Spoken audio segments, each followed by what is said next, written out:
Deutéronome 24. Si un homme est convaincu d'avoir enlevé quelqu'un de ses frères, un des enfants d'Israël, et de l'avoir traité comme esclave ou vendu, ce ravisseur doit mourir. Et tu extirperas ainsi le mal du milieu de toi. Observe avec un soin extrême et exécute les prescriptions relatives à la lèpre. Tout ce que les pontifes, descendants de Lévi, vous enseigneront d'après ce que je leur ai prescrit, vous vous appliquerez à le faire. Souviens-toi de ce que l'Éternel ton Dieu a fait à Myriam pendant votre voyage au sortir de l'Égypte. Si tu as fait à ton prochain un prêt quelconque, n'entre point dans sa maison pour te nantir de son gage. Tu dois attendre dehors, et celui dont tu es le créancier t'apportera le gage hors de chez lui. Et si c'est un pauvre, tu ne dois pas te coucher nanti de son gage. Tu es tenu de le lui rendre au coucher du soleil, pour qu'il puisse reposer sous sa couverture et qu'il te bénisse, et cela te sera compté comme une bonne œuvre par l'Éternel ton Dieu.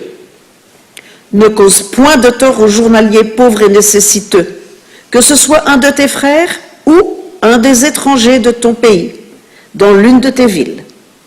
Le jour même, tu lui remettras son salaire avant que le soleil se couche, car il est pauvre et il attend son salaire avec anxiété. Crains qu'il n'implore contre toi l'Éternel et que tu ne sois trouvé coupable. Les pères ne doivent pas être mis à mort pour les enfants, ni les enfants pour les pères. On ne sera mis à mort que pour son propre méfait. Ne fausse pas le droit de l'étranger ni celui de l'orphelin, et ne saisis pas comme gage le vêtement de la veuve.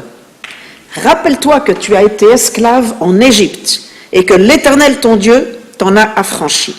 C'est pour cela que je t'ordonne d'agir de la sorte. Quand tu feras la moisson de ton champ, si tu as oublié dans ce champ une javelle, ne retourne pas la prendre, mais qu'elle reste pour l'étranger, l'orphelin ou la veuve, afin que l'Éternel ton Dieu te bénisse dans toutes tes œuvres de tes mains. Quand tu gauleras ton olivier, n'y glane pas après coup. Ce sera pour l'étranger, l'orphelin et la veuve. Quand tu vendangeras ta vigne, n'y grappille pas après coup. Ce sera pour l'étranger, l'orphelin et la veuve. Et tu te souviendras que tu as été esclave au pays d'Égypte.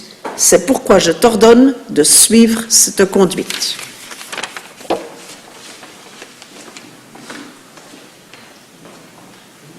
Vous avez bien entendu le premier verset, n'est-ce pas?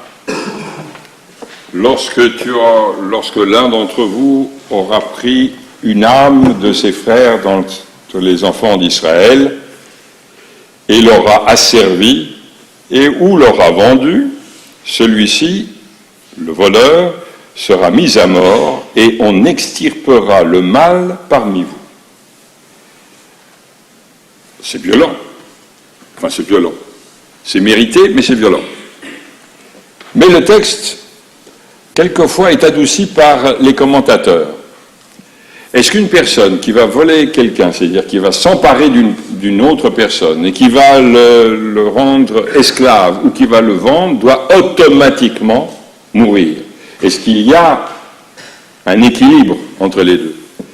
Alors Rachi, reprenant toute la tradition rabbinique, dit « Encore faut-il que celui qui a volé l'autre, un autre homme, qui l'a kidnappé en quelque sorte, sache que s'il le rend esclave ou s'il le vend comme esclave,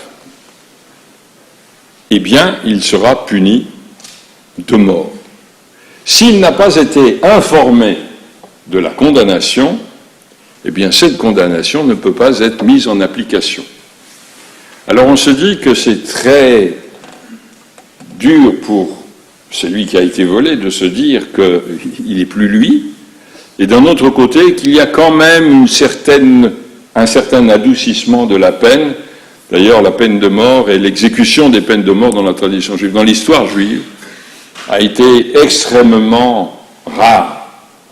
Donc il fallait bien trouver un vice de forme ou peut-être une façon de procéder qui adoucissait un peu le processus. Mais ce qu'il y a de très curieux dans ce verset, c'est qu'au début, il est dit « Quand on trouvera un homme qui yimatse ish, gonev nefesh me'echav » qui a volé une âme de ses frères, mi-béné Israël, au sein des enfants d'Israël. Alors évidemment, les rabbins ont dit, si on vole quelqu'un d'autre, mais enfin bon, ça concerne les enfants d'Israël seuls, mais aujourd'hui on peut l'élargir à tous. Mais ce qui est intéressant, c'est que, le terme gonève, voler, est utilisé, et il n'est pas dit qu'on va voler un homme, mais on va voler nefesh, une âme. Et les rabbins ont dit, cela rappelle les 10 commandements, l'otignovu, vous ne volerez pas. Mais dans les 10 commandements, ce qui est concerné par le vol, c'est un objet, c'est quelque chose, ou c'est de l'argent. Donc, ce n'est pas une personne. Là, il s'agit d'une personne. Et non, en plus, on aurait pu dire Ki matse ish, et quand un homme, gonev ish, vole un autre homme, on a dit gonev nefesh, a volé l'âme. Qu'est-ce que voler une âme? Eh bien, d'une certaine façon, on va sortir un tout petit peu de l'époque et on va rentrer dans notre époque actuelle. Voler une âme, la rendre esclave, c'est-à-dire la rendre dépendante, ou la vendre, c'est-à-dire la modifier son environnement, le faire de telle sorte que cette âme ne soit plus tout à fait une âme. Qu'est-ce que ça veut dire? Eh bien, aujourd'hui, avec les réseaux sociaux, avec les systèmes d'information, c'est ce que nous voyons.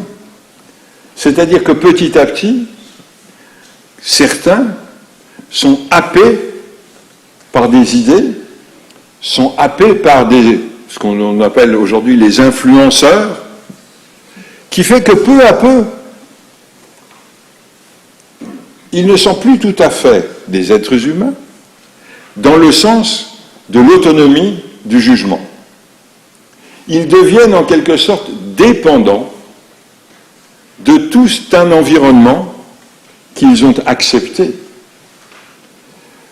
Lorsque le texte dit « lorsque l'on vole une âme », on pourrait dire aujourd'hui « lorsque l'on influence, lorsqu'il y a une propagande telle qu'elle obscurcit tout l'horizon, qu'elle ne donne qu'une opinion, et que dans le fond, petit à petit, les uns et les autres, alors pour être correct d'aujourd'hui, les unes et les autres, deviennent prisonniers en quelque sorte de cette opinion qui est prononcée à nouveau, répétée constamment. Quand on voit ce qui s'est passé, et ce qui se passe encore dans certains pays aujourd'hui, et ce qui s'est passé il n'y a pas si longtemps dans le fond, il y avait un embrigadement d'une population qui tout d'un coup avait perdu toute capacité de juger, toute capacité d'autonomie, toute capacité de dire non. Aujourd'hui, on vole des âmes. C'est pourquoi il est bon d'avoir plusieurs sources d'information. Mais lorsque l'on n'a qu'une seule source d'information et que l'on est coupé de toutes les autres sources d'information, eh bien on se retrouve dans le verset. Il y a des systèmes, pas des hommes, si, parce qu'ils sont dirigés par des hommes et des femmes. Il y a des systèmes aujourd'hui qui volent des âmes, qui les asservissent à une idéologie et qui, dans le fond, les vendent à autre chose de ce à quoi ces êtres humains pourraient être, devraient être destinés. Ce verset, certainement, ne faisait pas allusion aux réseaux sociaux, ne faisait pas allusion à tout ce qui est le type d'information dans certains pays, même quelquefois dans le nôtre. Mais aujourd'hui, si on le traduisait, on dirait « lorsqu'un dirigeant vole des âmes, vole les esprits volent la liberté du pays dans lequel ces êtres humains devraient s'épanouir et les asservissent pour les vendre à une idéologie, eh bien peut-être, non pas qu'il faudrait les punir de mort, mais peut-être qu'il faudrait savoir et qu'il faudrait se dire, parce qu'on ne peut pas le leur dire à eux, peut-être il faudrait se dire que nous sommes tous, dans le monde d'aujourd'hui, compte tenu des techniques qui existent, nous sommes tous susceptibles d'être cette nefesh, d'être cette âme qui est volée et qui est vendue à d'autres choses, et que nous avons tout intérêt à savoir où chercher nos informations et avoir des sources d'informations les plus diverses possibles, car c'est la seule façon de ne pas être vendu.